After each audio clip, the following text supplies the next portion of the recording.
क्या नाम है? कृष्ण ने पूछा है कि जीवन में अनुशासन का क्या रोल है, क्या महत्व है? कोई भी महत्व नहीं है, शून्य, बिल्कुल भी कोई भी महत्व नहीं है।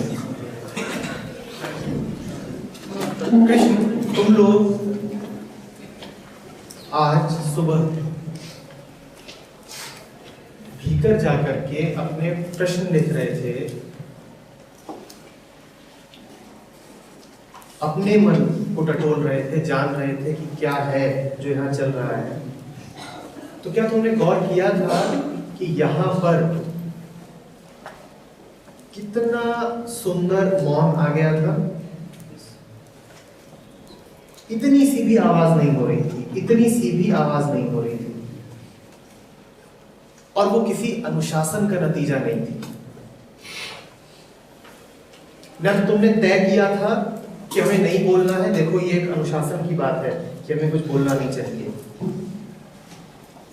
न तुम्हें डराया धमकाया गया था, न तुम्हें कोई प्रलोभन दिया गया था, पर फिर भी एक सुंदर घना मौन था जो कि आमतौर पे आता भी नहीं है।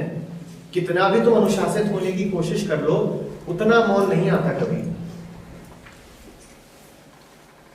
अनुशासन का अर्थ है आचरण को बाहर से थोपना, इस प्रकार का आचरण उचित है, उसको अपने ऊपर लाद लेना। ठीक है ना? आचरण तुम्हारी समझ की छाया की तरह होना चाहिए, होता ही है। जब भी कोई कर्म, कोई आचरण तुम्हारी समझ के फलस्वरूप होता है, तब उसमें एक गहराई होती है, एक असलियत होती है, एक ऑथेंटिसिटी। तब तुम्हें अनुशासन की जरूरत नहीं होती, समझ काफी होती है, और समझ ही काफी होनी चाहिए। अनुशासन का कोई महत्व नहीं। तुम्हें अनुशासन इसलिए चाहिए होता है अक्सर क्योंकि तुम समझते नहीं हो। जो समझता हो उसको अनुशासित किया जा भी नहीं सकता। वो वही करेगा जो उसकी समझ उसे बताएगी। तुम्हें अनुशासित किया जा सकता है और तुम्हें जरूरत भी अनुशासन की। तुम्हें आचरणबद्ध नियमों की जरूरत है भी, क्योंकि तुम्हारे जीवन में अपना कुछ नहीं है। तो कैसे चलना है ये कोई और बताता है, तब तुम वैसे चलते हो। और चाल टेढ़ी मेढ़ी ना हो जाए इसीलिए किसी को तुम्हें अनुशासित करना पड़ता है कि नाक की सीध में चलो, फिर बाएं मुड़ो, फिर दाएं मुड़ो और फिर उल्टे मुड़ जाओ। तो अब ये अनुशासन हो गया। तुम्हारी अपनी समझ से जीवन में कुछ नहीं होता, इसीलिए किसी को तुम्हें बताना पड़ता है कि ऐसे बैठो और वैसे बैठो और ऐसे उठो।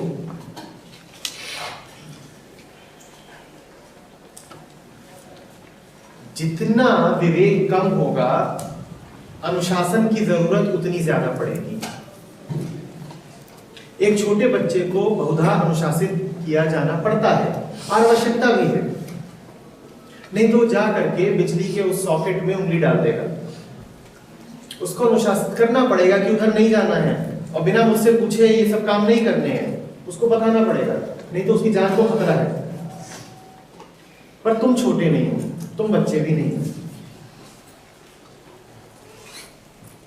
तुम्हारे जीवन में एक लयबद्धता होनी चाहिए। तुम्हारे जीवन में अंतस से उठने वाली एक हार्मोनी होनी चाहिए, और वो परम अनुशासन है, वो अपना है। अब वो तुम्हारी स्थिति चली गई जब कोई और आकर के, कोई बाहरी आकर के तुम पे नियम आरोपित करे, तुम्हारे आचरण को रेगुलेट करे। अब उसकी जरूरत नहीं पड़नी चाहिए। Intelligence is the root of all orderliness. Orderliness समझते हो? वही अनुशासन है, वही डिसिप्लिन, एक व्यवस्था, व्यवस्थित तरीके से काम करना। वो व्यवस्था अपनी समझ से निकले। समझ रहे हो, बात जान रहे हो? तुम्हें खुद पता हो कि अब मेरे लिए क्या उचित है और क्या किया जाना चाहिए। ठीक?